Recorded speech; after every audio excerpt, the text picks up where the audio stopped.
Britain has a new government and an old problem. Despite a buoyant economy, productivity growth has been stalled for years.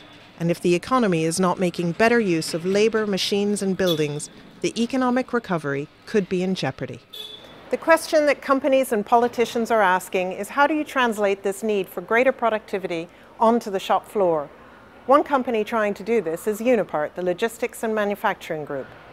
South African-born John Neill, chairman and chief executive of Unipart, has taken the principles of lean manufacturing, which were developed by Toyota in the 1950s, and gone one step further.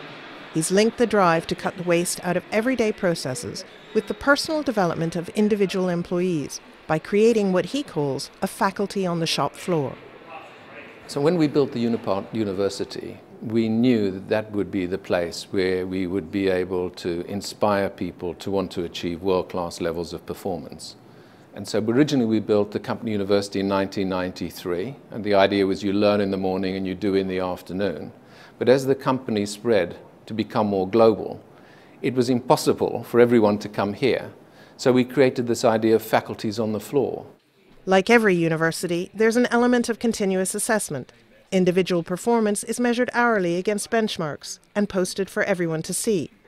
But Unipart U also has classrooms on every shop floor and in every office where staff can go to learn about lean practices and examine why certain benchmarks might not be met. Here in Unipart's distribution centre in Cowley outside Oxford, the packing teams come to the faculty to resolve problems they may encounter in the course of their work. Ideas are taken straight out onto the packing line and tested. If successful, those solutions are archived in Unipart U's online library for employees around the world to access. So we've got an on-site classroom called the Faculty on the Floor here at Cowley, and all of our Unipart sites have one. What that gives us is a real ability to take our people directly from the shop floor, bring them into a classroom environment, and then go straight back out and apply those same tools and techniques and the things that they've learned in the classroom straight back out onto the shop floor. So it really gives us, I suppose, an ability to understand our problems in a classroom environment, and also makes our people feel a lot more comfortable. So our people, they might not feel quite so comfortable going out of their office, going to some sort of away day meeting where they're all sat in a formalised meeting room.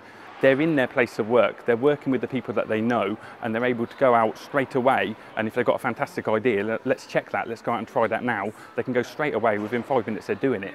The data collected from the learning and problem-solving sessions is being used to develop a consultancy business to help other companies to learn how to work lean. We've got one of our clients that faced a problem around the way they store their ladders. And so our teams have been in to help them to apply the Unipart way to solve that problem. They can make their process much more efficient, they can make it safer, they can make it better for their employees.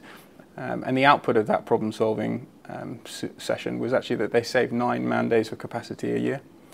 And the really powerful thing is everybody else in all the rest of the depots across the country can utilise that experience that's on the Unipart way online. John Neill argues that the answer to Britain's productivity puzzle lies in engaging workers. So the idea is that people solve problems at their own level. And that makes the business a lot more efficient, because solving problems at the lowest level in the company rather than pushing them up to the top means the problems actually get solved in a way that makes sense to the men and women who are working in the process. The scale of productivity gain will depend on the organizations that you go into. In some, we'll be able to work with the people in the business to achieve productivity gains of about 40% in the first 12 months. In the areas of Unipart where we've been doing it for a very, very long time, we still seek to get productivity gains of between 5 and 10% every year. If the solution to our productivity problem is so obvious, why have only 13% of industrial companies adopted the best-known lean practices?